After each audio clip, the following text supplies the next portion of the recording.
At its height, Rome minted a silver coin so trusted it united 1 million people across 3 continents. Yet centuries later, that same currency became nearly worthless overnight.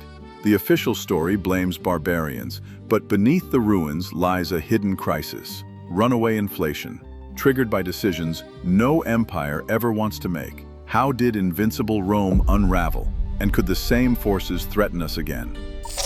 The denarius began as a promise cast in silver, each coin nearly pure, weighing just over 4 grams, stamped with the authority of Rome.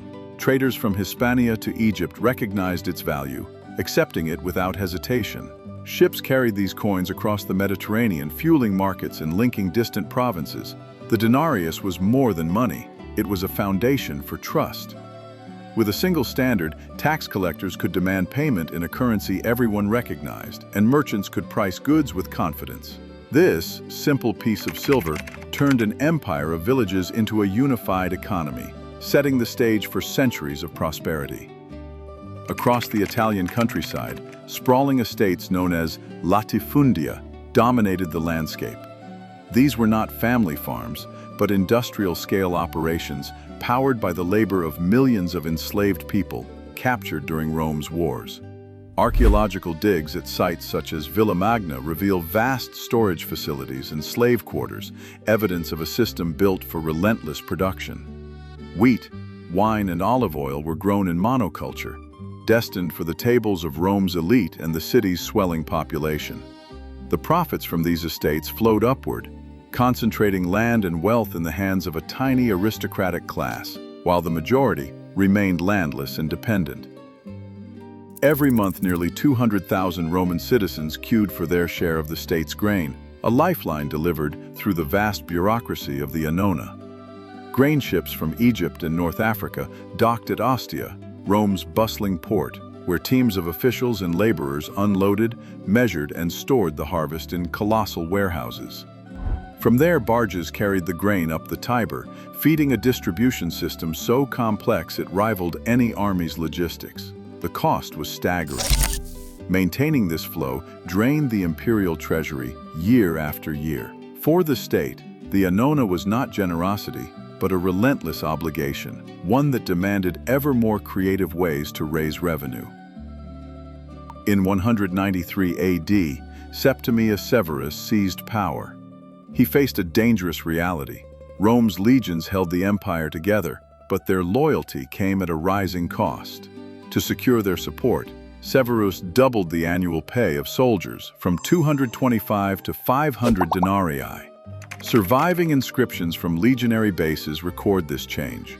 This was not a one-time bonus, but a permanent leap in payroll for hundreds of thousands of men stationed from Britain to the Euphrates. Army budgets, already massive, now threatened to swallow the treasury. For the rank and file, the increase meant more coins in their purses, but the state's accountants had to find a way to cover the surge. The pressure to fund this military machine set off a chain reaction. Emperors turned to the imperial mints, searching for quick solutions to a problem that was growing faster than the empire's revenues. The consequences would soon ripple through every market and household in Rome. Inside the imperial mints, the illusion of value became a technical exercise. Early denarii, nearly pure silver, gave way to coins that looked the same but told a different story under the surface. By the early 3rd century, mint workers blended more copper into each batch, shrinking the silver content from 50% under Caracalla to barely a trace within a few decades.